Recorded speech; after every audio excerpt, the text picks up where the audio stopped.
Bonjour les Jedi et bienvenue sur Star Wars Artefact. Mon nom est Dominique, alias Lord Dune, et j'ai reçu il y a quelques semaines le casque prototype de Boba Fett. Nous allons faire une revue rapide, mais nous allons surtout faire la comparaison avec le casque de Boba Fett dont j'ai fait la revue le mois dernier. Avant de commencer, je vous invite à vous abonner à la chaîne et à cliquer sur la petite cloche pour recevoir des notifications chaque fois qu'une nouvelle vidéo est ajoutée. Sans plus tarder, procédons à la revue. En avant de la boîte, on peut constater que le concept artistique demeure le même que pour les casques précédents. Comme pour le casque de Boba Fett, on y retrouve le logo du 40e anniversaire de l'Empire contre-attaque. Sur le côté gauche de la boîte, on peut y voir le casque de profil. À droite, on y voit le casque de face avec le télémètre abaissé. Comme pour le casque de Boba Fett, il fonctionne avec une batterie AAA. À l'arrière de la boîte, on y montre le casque sous tous ses angles.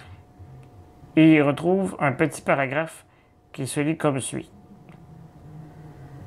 Avant que la saga Star Wars ne le présente vêtu de son emblématique armure mandalorienne, le fameux chasseur de primes avait été imaginé comme un super soldat en armure blanche. Ce casque spécial représente les débuts d'un personnage qui allait devenir une légende crainte et respectée dans toute la galaxie. Boba Fett. Si on regarde le casque, on peut tout de suite constater la beauté du blanc immaculé.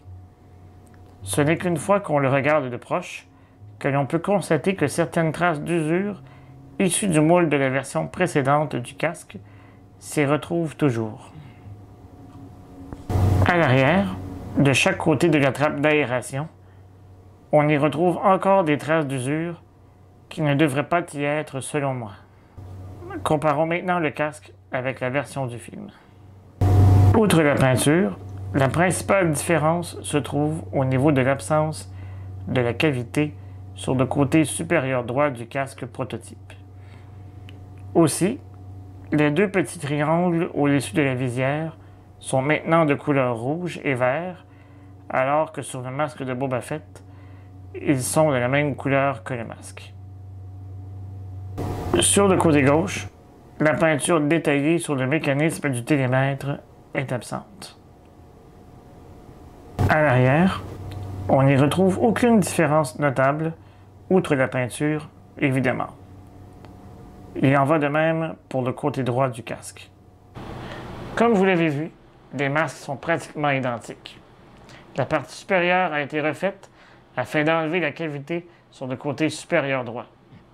À partir de la visière jusqu'au bas du masque, le masque de Boba Fett a été réutilisé et on ne lui a appliqué qu'une couche de peinture blanche. Ainsi, les traces d'usure n'ont pas été enlevées et à mon avis, il s'agit d'un gros manque chez Hasbro. Après tout, un prototype n'est pas censé arborer des traces de guerre. Du moins, selon moi. Visuellement, il s'agit d'un très beau casque qui peut être une très belle pièce de collection, en particulier pour les fans de la culture mandalorienne. Toutefois, je ne crois pas que ce masque s'adresse à un large public. Il est davantage destiné aux fans hardcore et aux collectionneurs de casques. Si vous avez des limitations au niveau de votre budget, je vous suggère fortement de vous tourner vers la version de l'Empire contre-attaque plutôt que celle-ci. Si vous êtes un complétiste comme moi, vous serez sans doute heureux de vous le procurer. Si seulement les boîtes étaient numérotées comme les figurines de la Black Series. Si vous avez apprécié cette vidéo, n'hésitez pas à la liker et à la partager. Quel casque préférez-vous? La version du film ou le prototype? Donnez-moi votre avis dans les commentaires au bas de la vidéo.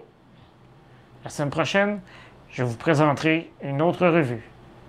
Et d'ici là, je vous dis à bientôt et que la force soit avec vous à tout jamais. Remember, the Force will be with you. Always.